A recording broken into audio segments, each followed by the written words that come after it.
Hi, I'm Nathan Thornton. I'm from some old games, but this is a video about a new game, a really good dice game that I love called World Expo, where you're lining up at an international exposition to experience wonderful things from all around the world. So your group has just one day to enjoy the wonders of China, the grandeur of Canada, the allure of France, the flavors of Italy, the magic of the United Kingdom, the traditions of Mexico, the magic of Japan, and the richness of Germany. You have just one day to experience it all, so let's go. There's 5 international pavilions, and each pavilion has its own deck of cards. Each card represents a different experience in that country. Every hour of the day, a different experience opens, either food, an attraction, souvenirs, or a show. Also, every hour, one pavilion is going to close. Every player has 2 dice, which represent the 2 visitors in their group, so you'll roll them, and then step in line at one of the pavilions. Lower dice values are going to enter first, but higher numbers can often score you more. You're going to take a time penalty for every die that's in line in front of yours. And if there's 2 dice of the same value, you'll just go behind the one that was there before you. When you enter a pavilion, you'll score points for the experience based on the value of your die and enter the result on this passport sheet. For attractions, you'll get big thrills and more points for placing high dice values, so you just enter the value of the die.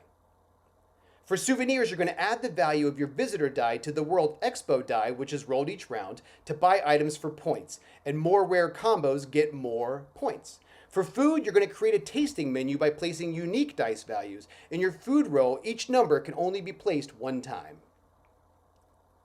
And then for shows, they need specific dice values, which are going to get you high point first row and second row seats. This one just takes up 1 and a 2. Each pavilion also has what we call a magic hour. And in a magic hour, all experiences are open, but you're going to take a penalty of 2 times to be able to get it.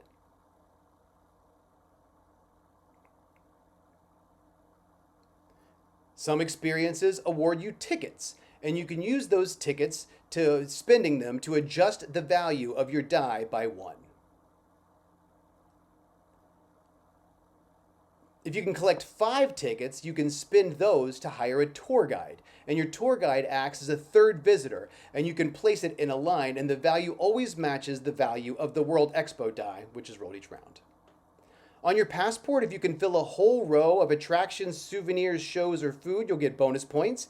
And if you can fill up a whole column of everything in one nation, you'll get a specific power special for each nation.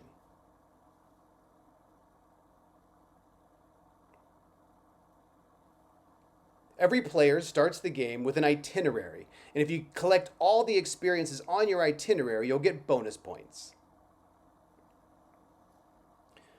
So each hour, new experiences will appear in each pavilion, and a different pavilion is closed. So there's just 5 cards in each stack. So after 5 hours, the World Expo is going to close for the day, and then it is game over. So you're going to want to see who wasted the least time in line, had the most fun, sampled the finest flavors, saw the most exciting shows, came home with the best gift, and scored the most points to win. It's World Expo. It's a game about getting in line to see the greatest things in the world. So my name is Nathan, and if this seems like the kind of game you'd want to play or publish, I would love to talk to you about that. Thanks.